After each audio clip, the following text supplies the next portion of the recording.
Holocratie. Le sujet aujourd'hui, donc, c'est comment innover radicalement en mobilisant des contributeurs externes à l'entreprise.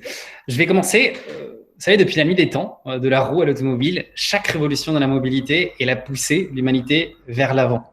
Nous, chez Hyperloop, on est parti du constat que quel que soit le mode de transport de masse que vous regardiez aujourd'hui, que ce soit l'auto, que ce soit l'aviation, que ce soit le rail, on a ou bien atteint des limites technologiques ou bien tout simplement des limites humaines qui se traduisent par la congestion, ou alors on commence à avoir des externalités négatives, des impacts négatifs sur l'environnement ou autres qui sont devenus véritablement problématiques.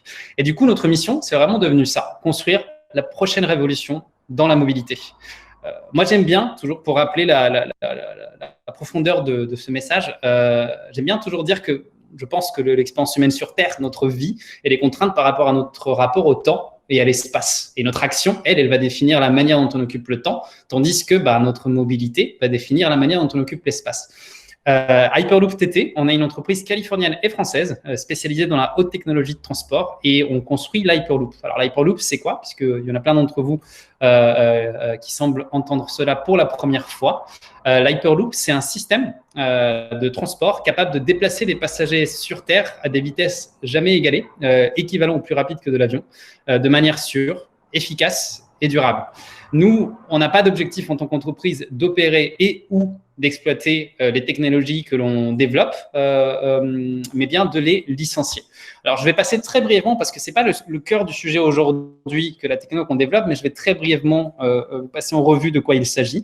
Donc, on a un système qui est composé en gros d'une capsule qu'on va placer à l'intérieur des tubes. Ces tubes sont dépressurisés. À l'intérieur des tubes, on va installer des rails magnétiques qui vont permettre, à partir de 40 km/h, de mettre en lévitation la capsule, en levant ainsi toute friction, que ce soit avec de l'air ou avec une surface. Ces tubes eux-mêmes sont recouverts d'un revêtement où il y a des panneaux solaires qui sont disposés au-dessus et qui vont du coup alimenter le système. Ça nous permet d'atteindre des vitesses théoriques de 1223 km/h en transportant quelque chose comme 30 à 50 passagers par capsule, ce qui nous permet d'avoir un débit d'à peu près 160 000 passagers par jour par capsule ou d'environ 4 000 unités de cargo. C'est les tubes eux-mêmes, hein, c'est de l'infrastructure, donc c'est des choses que l'on va poser à terre sur des pylônes ou que l'on peut également enterrer. Et ils vont arriver donc sur des stations, c'est une partie importante du système parce que c'est grâce à la station en fait et à la manière dont elle est construite qu'on arrive à se positionner non pas comme un mode de transport ponctuel ou de luxe comme on peut l'entendre parfois, mais bien comme un mode de transport de masse. Pourquoi? Parce que la station est construite de telle sorte à pouvoir avoir une structure circulaire, en fait, qui va permettre du coup de pouvoir transporter jusqu'à 3600 personnes à peu près par heure pendant les heures de pointe, en pouvant envoyer en fait des capsules à peu près toutes les 40 secondes, tout en maintenant des niveaux de confort équivalents ou supérieurs à ceux que vous avez dans l'avion. Il faut bien garder en tête ici que comme on est dans un système qui est à très haute pression atmosphérique, où c'est presque le vide, en fait, il n'y a pas de bruit. Donc, contrairement à l'avion, en revanche, vous n'avez pas de pollution sonore. Mais voilà, donc ça, c'est ce qu'on disait tout à l'heure sur le système. Voilà en gros un rendu que l'on a de à quoi ressemble la solution. Ça, c'est le système complet dont je vous parlais. Donc, on a la capsule, on a les tubes, on a le revêtement et les pylônes. Là, vous avez un zoom sur notre capsule. Alors ça vient d'une photo qu'on a prise de la capsule, hein, parce qu'elle est aujourd'hui à Toulouse. Ici, vous avez donc les tubes en vue en coupe. La station, telle qu'on l'a conçue aujourd'hui, imaginée. Et donc, j'en étais ici. En train du coup de vous parler en particulier d'une chose qui a souvent tendance à attirer, à cristalliser l'attention, qui est la vitesse que l'on peut atteindre. Nous, effectivement, on a une vitesse théorique de 1223 km/h. Au-delà on va dire du chiffre pur en lui-même, ce qu'on trouve nous particulièrement intéressant ici, c'est les impacts que cela a sur le territoire. Aujourd'hui, on sait qu'en pouvant connecter différentes régions, différentes zones, parce qu'en fait, on a un système qui peut s'adapter à du transport continental, régional, voire même urbain, on peut complètement reconfigurer une carte et la manière dont les gens se connectent entre eux. Tout ce que je dis là, encore une fois, je suis en train de passer rapidement. Si vous avez des questions plus tard, on pourra bien évidemment revenir dessus ou vous pourrez me contacter si vous voulez qu'on continue à échanger là-dessus. Alors, en temps de pandémie et de transport public, la notion de la sécurité est revenue en haut des priorités des gens qui font de la mobilité. Nous, c'est quelque chose de quoi on se préoccupe depuis le tout début parce que l'Hyperloop, en fait, c'est C'est un mélange de technologies qui va venir aussi bien de l'aérospatiale que de l'aéronautique ou du rail et d'autres choses qu'on a dû inventer.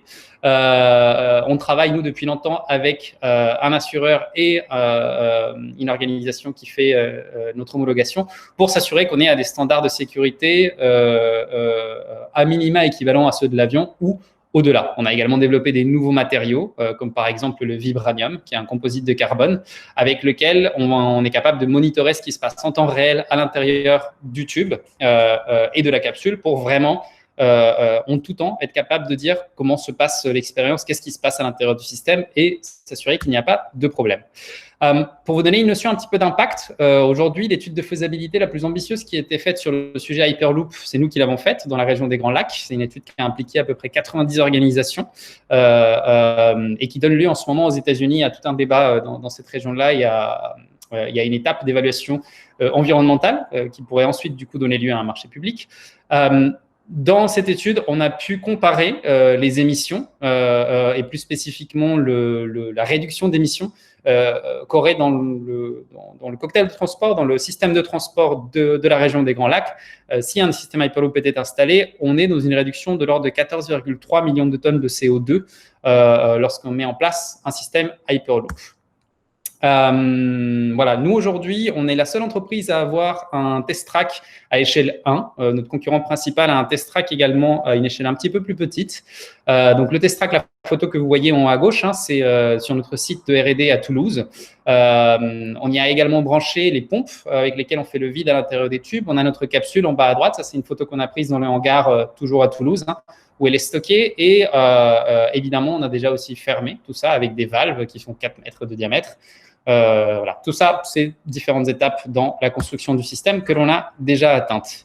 On est une entreprise qui, depuis le début, a un ADN très, très international. Je ne rentre pas dans le détail de tous les endroits où on a des accords ou où l'on a des bureaux, mais voilà, on a une couverture géographique vraiment assez large. Hyperloop TT aujourd'hui, c'est le leader du secteur aux côtés de notre concurrent principal qui s'appelle Virgin Hyperloop One, dont vous avez peut-être déjà entendu parler.